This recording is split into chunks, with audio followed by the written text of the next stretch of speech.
C'est dur. Bien que je n'ai pas l'expérience, j'ai entendu dire que c'était dur.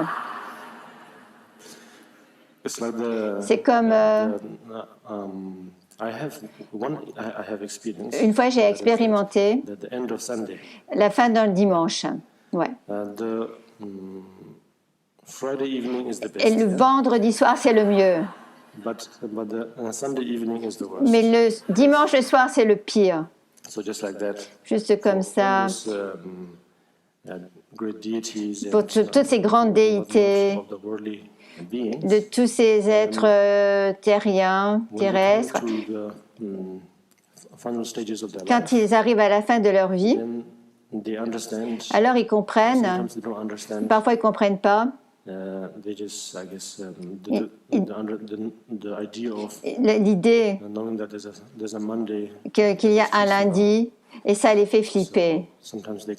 Parfois ils collapsent. Ils collapsent carrément dans la sphère de la parano, et d'autres vont de l'autre côté, d'une sphère vers une autre. C'est la manière des Tibétains, la manière dont on oriente les trois sphères. C'est pas.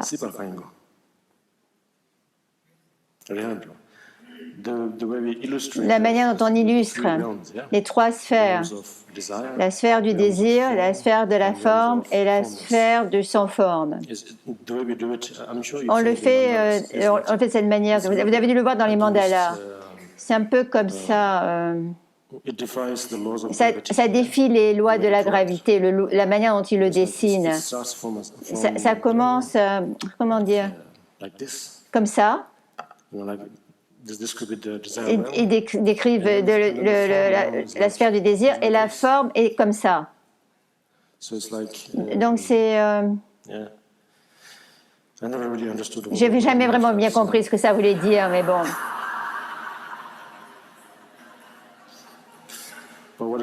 Mais la manière, ça a l'air de... Ça a l'air, c'est comme ça, c'est vrai, hein, dans les enseignements ils disent... Quand une vie est terminée, dans la sphère de la forme, dans un niveau assez élevé, la plupart du temps, ils vont redescendre. Ils vont redescendre du plus grand au plus bas, de plus en plus bas. Et tout d'un coup, ils vont arriver à la sphère du désir. Et de la sphère du désir, ils descendent encore plus bas. Toujours plus bas.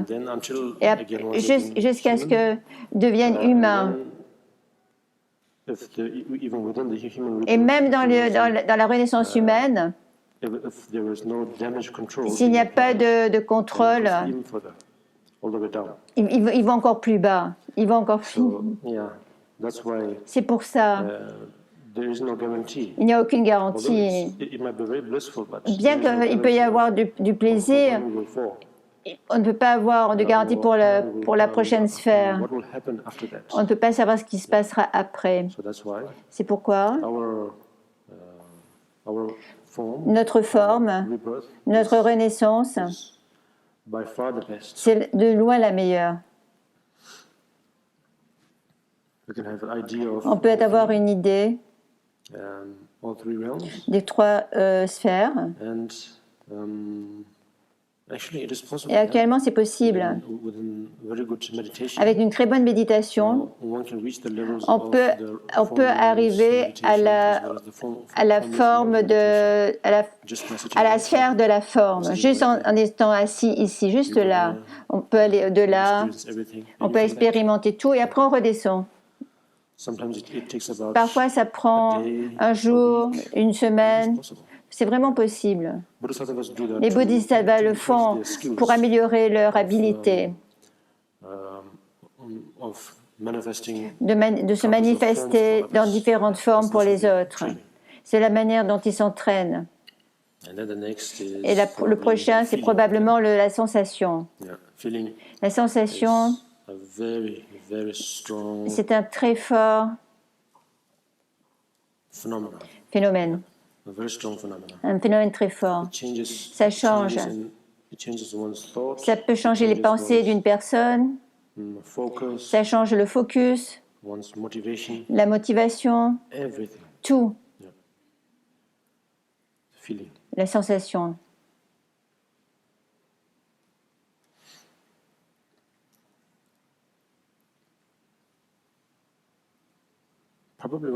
Probablement, au sujet de la sensation, c'est que c'est trop émotionnel, on devient émotionnel. Mais peut-être pas.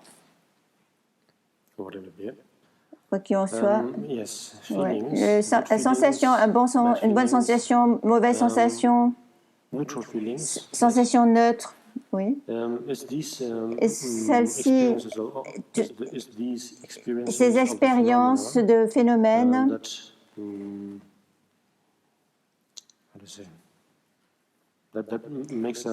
peut nous rendre addicts, accros, dépendants. C'est le danger de la forme, de la sensation. C'est très addictif. Beaucoup plus que d'intoxicants, que n'importe quel élément intoxicant. C'est la sensation qui nous rend fous. S'il y a un bon sentiment, un bon feeling, une bonne sensation, une sensation plaisante, très plaisante. Tellement plaisante qu'on oublie de manger, on oublie de dormir. Donc, quand on a ce genre d'expérience, alors ce qui se passe, d'abord on ne veut pas le perdre, on ne veut même pas avoir l'idée de perdre cette expérience. Et on en veut un peu plus.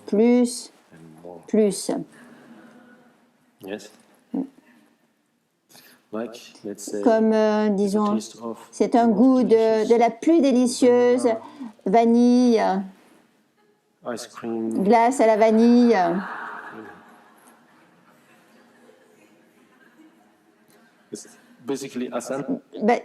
Basiquement,